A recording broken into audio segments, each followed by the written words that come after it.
যে যেমন খাবেন সেভাবে দিতে পারেন, কোনো অসুবিধা নেই। নমস্কার বন্ধুরা, কাজাক চ্যানেল থেকে আজকে রেসিপি নিয়ে এসেছি আপনাদের কাছে। হলো পনিরের কালিয়া। তা কীভাবে তৈরি করবো সেটা একটু দেখাবো। নিয়েছি আমি এই যে ক্যাপসিকাম, পেঁয়াজ কুচি, টমেটো কুচি, আদা আর রসুন কুচি, দুটো কাঁচা লঙ্কা কুচি, এখানে আছে বাদাম আর মগজদানা আর কাজু বাদাম, এটা নিয়েছি টক দই, আর নিয়েছি পনির গ্রেট করে, আর নিচে এক বাটি আপনার গাজর। তার চলুন যাওয়া যাক। বসিয়ে দিয়েছি, কড়াইতে তেল দিয়ে দিয়েছি। এবার সামান্য একটু জিরে দিয়ে দেবো। জিরাটা আপনারা না খেলে না দেবেন, কোনো অসুবিধা নেই। দিয়ে দেবো দুটো শুকনো লঙ্কা, দিয়ে দেবো দুটো তেজপাতা ভেজে রেখেছিলাম,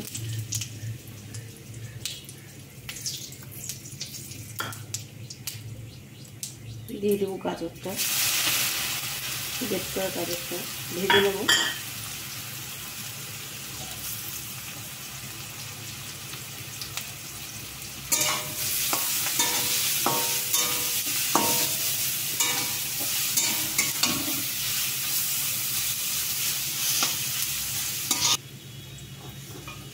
এটা আমার ভাজা হয়ে গেছে, আমি তুলে নিচ্ছি।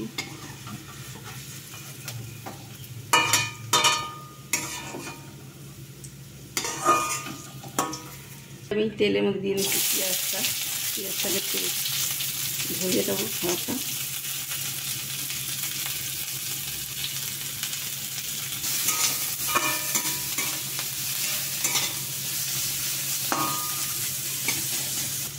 দিয়ে দেবো দুটো এলাচ আর দারচিনি করা, দিয়ে দেবো একটু আদা আর একটু রসুন কুচানো অল্প করে,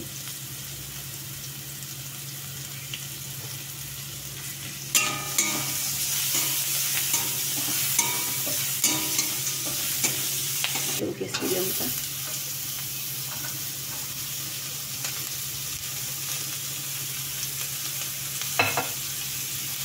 অনেক বাচ্চারা কিন্তু সবজি খেতে পছন্দ করে না, এইভাবে কিন্তু খাওয়াতে পারবে। এটা রুটি পরোটার সাথে দুর্দান্ত লাগবে খেতে, এটা কিন্তু ভাতের সাথে ভালো লাগবে না। একটু ঢেকে এটাকে একটু ভাজবো অল্প আগে। এবার আমি দিয়ে দেবো কিছু লঙ্কা কুচানো নিয়েছি, সেটা দিয়ে দেবো।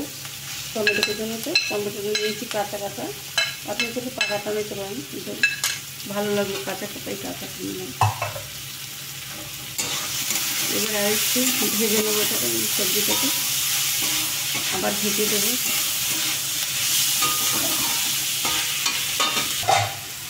তাহলে এবার দেখেন এটার মধ্যে আমি একটুখানি গুঁড়ো লঙ্কা নিয়ে নিয়েছি, কাশ্মীরি নিয়েছি, একটু হলুদ সামান্য, একটু জিরে গুঁড়ো, এটাকে আমি পেস্ট করে নিচ্ছি।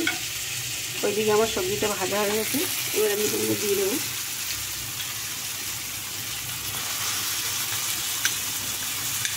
কিন্তু বেশি জিরে গুঁড়ো লাগবে না, অল্পর মধ্যে দিতে পারবেন, অল্পই লাগবে এটা।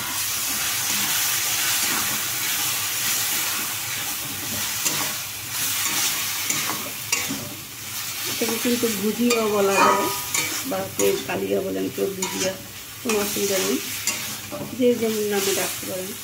এটাকে একটু ভালো করে কষিয়ে নিতে হবে।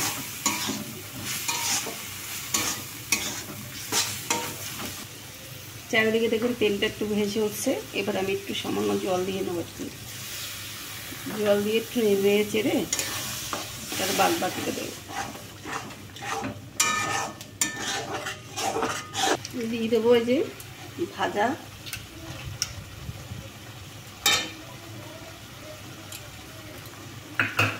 গাজর,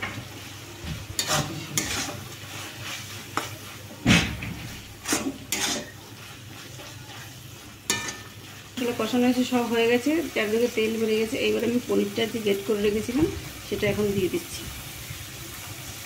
আমি নিয়েছি ক্রিম পনির, আজকে আমি পনির আনি।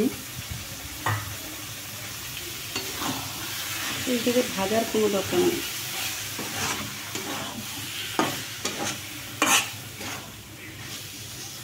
যতটা দেখতে সুন্দর হবে ততটা কিন্তু খেতে ততটাই সুন্দর লাগবে। কাজাক চ্যানেলটা দেখতে থাকুন, ভালো ভালো রেসিপি দেখার জন্য আপনাদের কাছে অনুরোধ রইল। আশা করি এই রেসিপিটা অবশ্যই আপনাদের ভালো লাগবে, পরোটা রুটির সাথে খেতে পারবেন। একটু সামান্য জল দিয়ে দেবো, পরিমাণ মতো জল দিয়ে দিয়েছি আমি।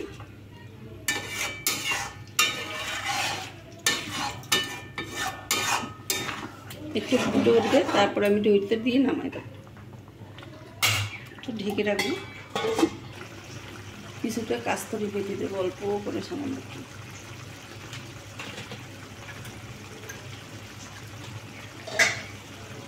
দিয়ে দেবো টক দইটা, দেখে দেবো।